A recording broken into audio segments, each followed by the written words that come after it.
അധ്യായം 132 വരെയുള്ള വാക്യങ്ങൾ. പ്രവാസികൾക്കുള്ള കത്ത്. മഹ്മൂദ് എക്സൈറ്റർ ജെറുസലേമിൽ നിന്ന് ബാബിലോണിലേക്ക് ആദ്യമായി കൊണ്ടുപോയ ശ്രേഷ്ഠന്മാർക്കും പുരോഹിതന്മാർക്കും പ്രവാചകന്മാർക്കും ജനത്തിന് ജെറമ്യാ പ്രവാചകൻ ജെറുസലേമിൽ നിന്ന് അയച്ച കത്തിന്റെ പകർപ്പ്.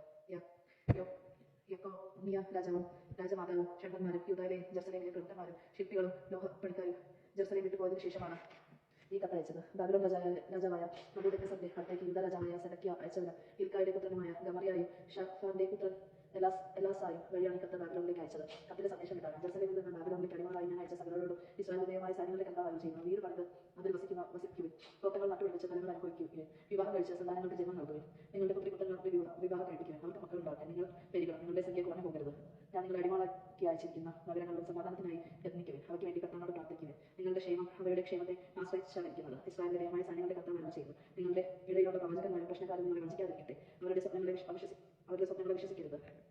അവരുടെ നാമത്തിൽ നിങ്ങളോട് പ്രവചിക്കുന്നത് വ്യാജമാണ്. ഞാൻ അവരെ അയച്ചിട്ടില്ല. കർത്താവ് അരുളി ചെയ്യുന്നു: ബാബിലോണിൽ 70 വർഷം പൂർത്തിയാകുമ്പോൾ ഞാൻ നിങ്ങളെ സന്ദർശിച്ച് നിങ്ങളെ ഈ സ്ഥലത്തേക്ക് തിരികെ കൊണ്ടുവരുമെന്നുള്ള എന്റെ വാഗ്ദാനം നിറവേറ്റും. കർത്താവ് അരുളി ചെയ്യുന്നു: നിങ്ങളെക്കുറിച്ചുള്ള പദ്ധതി എന്റെ മനസ്സിലുണ്ട്. നിങ്ങളുടെ നാശത്തിനല്ല ക്ഷേമത്തിനുള്ള പദ്ധതിയാണ്. നിങ്ങൾക്ക് ശുഭമായ ഭാവിയും പ്രത്യാശയും നൽകുന്ന പദ്ധതി. അപ്പോൾ നിങ്ങൾ എന്നെ വിളിച്ചപേക്ഷിക്കുകയും എന്റെ അടുത്ത് നിന്ന് പ്രാർത്ഥിക്കുകയും നിങ്ങളുടെ പ്രാർത്ഥന ശ്രമിക്കും. ഞാൻ നിങ്ങളുടെ പ്രാർത്ഥന ശ്രമിക്കും. നിങ്ങൾ എന്നെ അന്വേഷിക്കും. പൂർണ്ണ ഹൃദയത്തോടെ അന്വേഷിക്കുമ്പോൾ എന്നെ കണ്ടെത്തും. നിങ്ങൾ എന്നെ കണ്ടെത്താൻ ഞാൻ ഇടയാകുമെന്ന് കർത്താവ് അരുളി ചെയ്യുന്നു. ഞാൻ നിങ്ങളുടെ ഐശ്വര്യം പുനഃസ്ഥാപിക്കും. നിങ്ങളെ ചിതറിച്ചിരിക്കുന്ന എല്ലാ സ്ഥലങ്ങളിലും ദേശങ്ങളിൽ നിന്ന് ഞാൻ നിങ്ങളെ ഒഴിച്ചു കൂട്ടും. എവിടെ നിന്നാണ് ഞാൻ നിങ്ങളെ അടിമത്തത്തിലേക്ക് അയച്ച ആ സ്ഥലത്ത് തന്നെ ഞാൻ നിങ്ങളെ കൊണ്ടുവരും. കർത്താവ് അരുളി ചെയ്യുന്നു: കർത്താവ് നമുക്ക് ബാബിലോണിൽ പ്രവാചകന്മാരെ തന്നിരിക്കുന്നു എന്ന് നിങ്ങൾ പറയുന്നുവല്ലോ. ദാവീദിന്റെ സിംഹാസനത്തിലിരിക്കുന്ന രാജാവിനെ ഈ നഗരത്തിൽ വസിക്കുന്ന ജനത്തെ നിങ്ങളോട് കൂടി പ്രവാസത്തിലേക്ക് പോകാത്ത നിങ്ങളുടെ സഹോദരന്മാരെ കുറിച്ച് കർത്താവ് അരുളി ചെയ്യുന്നു: ഞാൻ അവരുടെ യുദ്ധവും ക്ഷേമവും പുലർച്ചയായി അയക്കും. അവരെ ഞാൻ തിന്നാൻ കൊള്ളാത്ത വിധം ചീത്തയായ അത്തിപ്പഴത്തിന് തുല്യമാണ്. സൈന്യങ്ങളുടെ കർത്താവ് അരുളി ചെയ്യുന്നു: വാളും ക്ഷാമവും പകർച്ചവ്യാധിയും കൊണ്ട് ഞാൻ അവരെ വേട്ടയാടും. ഭൂമിയിലുള്ള സകല ജനതകൾക്ക് ഭീവസ്തവസ്തുവും ക്ഷാമവുമായിരിക്കും. ഞാൻ അവരെ ചിതറിച്ച രാജ്യങ്ങളിലെല്ലാം അവർ സംഭ്രമവും പരിഹസവും അപജ്ഞതയും ജനിപ്പിക്കും. ഇത് എന്റെ ദാസന്മാരായ പ്രവാചകന്മാർ വഴി ഞാൻ പറഞ്ഞ വാക്കുകളെ അവർ ശ്രമിക്കാതിരുന്നത് കൊണ്ടാണ് കർത്താവ് അരുളി ചെയ്യുന്നത്. ഞാൻ ഇടവിടാതെ അവരെ അയച്ചിട്ടും നിങ്ങൾ അവരുടെ വാക്ക് കേട്ടില്ല. അതിനാൽ ജെറുസലേമിൽ നിന്ന് ബാബിലോണിലേക്ക് പ്രവാസികളായി ഞാൻ അയച്ചിരിക്കുന്ന നിങ്ങൾ എല്ലാവരും കർത്താവിന്റെ വചനം കേൾക്കുവിൻ. ഇസ്രായേലിന്റെ ദൈവമായ സൈന്യങ്ങളുടെ കർത്താവ് അരുളി ചെയ്യുന്നു: തോലായിയുടെ പുത്രൻ ആഹാബും മാസായയുടെ പുത്രൻ സെദെക്കിയായും എന്റെ നാമത്തിൽ വ്യാജം പ്രവചിക്കുന്നു. ഇത് അവരുടെ ബാബിലോൺ രാജാവായ നബൂഖദ്നേസറിന്റെ കയ്യിൽ ഏൽപ്പിക്കും.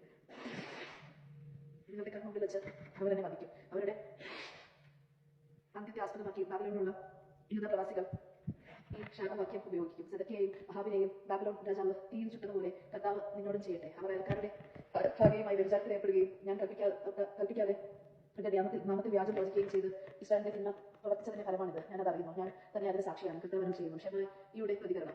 നെഹലമേനായ ഷെമായിയോട് നീ പറയണം: ഇസ്രായേലിന്റെ ദൈവമായ സൈന്യങ്ങളുടെ കർത്താവ് അരുളി ചെയ്യുന്നു: നീ ജെറുസലേമിലുള്ള ജനത്തിനും പുരോഹിതനായ മാസായയുടെ പുത്രൻ സെഫാനിയായ്ക്കും എല്ലാ പുരോഹിതന്മാർക്കും നിന്റെ നാമത്തിൽ കത്തുകൾ വായിച്ചു. കർത്താവ് യഹോവയായ്ക്ക് പകരം നിന്നെ പുരോഹിതനാക്കിയത് നീ ദേവാലയത്തിൽ അധികാരിയായിരിക്കുന്നതിനും പ്രവാചകൻ വേഷം കെട്ടുന്ന ഭ്രാന്തന്മാരെ വിലങ്ങ് വെച്ച് തടവിലാക്കുന്നതിനും വേണ്ടിയാണ്. എന്നിട്ട് നിങ്ങളുടെ മുന്നിൽ പ്രവാചകനെന്ന് നടിക്കുന്ന അനന്തോത്തുകാരനായ ജെറമ്യായെ ശാസിക്കാത്തതെന്ത്? അതുകൊണ്ട് അവൻ ബാബിലോണിലേക്ക് ആളയച്ച് ഈ പ്രവാസം ദീർഘിക്കും. വീട് പണിത് വസിക്കുവിൻ. തോട്ടങ്ങൾ നട്ടുപിടിപ്പിച്ച് ഫലം അനുഭവിക്കുവിൻ എന്ന് പറഞ്ഞത് പുരോഹിതനായ സെഫാനിയ ജെറമ്യാ പ്രവാചകൻ കേൾക്കെ ഈ കത്ത് വായിച്ചു.